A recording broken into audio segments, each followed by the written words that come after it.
Ben ritrovati dalla redazione. Scontro fra due auto a Opicina, Trieste, due feriti lievi, strada chiusa e traffico in tilt. L'incidente è avvenuto ieri sera verso le 20 sulla strada statale 202.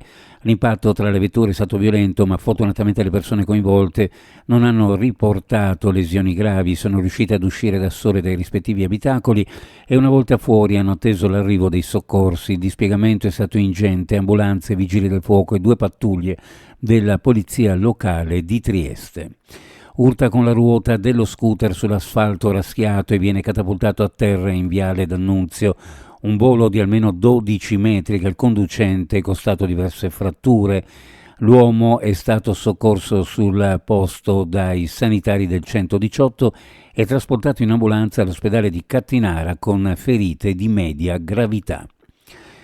Un trentenne di nazionalità irachena ha presentato una querela per i reati di percosse, minaccia e violenza privata nei confronti della Polizia di Stato del capoluogo Giuliano. I fatti, secondo quanto testimoniato dallo stesso giovane, sarebbero avvenuti nella mattinata di 26 febbraio in due momenti distinti. Il 33enne, noto alle forze dell'ordine per alcuni precedenti, ha denunciato gli episodi ai carabinieri che ora indagano sul caso, del quale è stata informata la Procura della Repubblica di Trieste.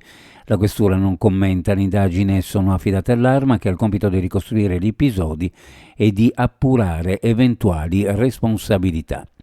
Hanno superato quota 1200 le imbarcazioni iscritte alla Barcolana Boat Parade, promossa per la giornata di domani a Trieste in occasione dell'arrivo della nave scuola della Marina Militare Amerigo Vespucci al termine del suo tour mondiale.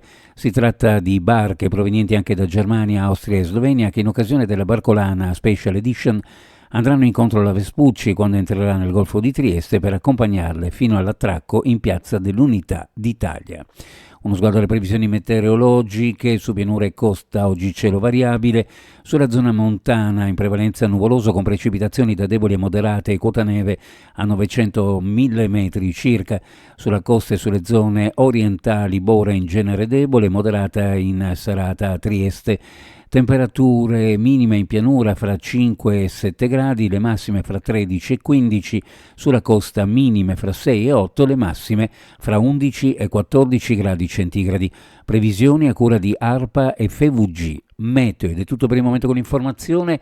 Grazie per averci seguito, a più tardi.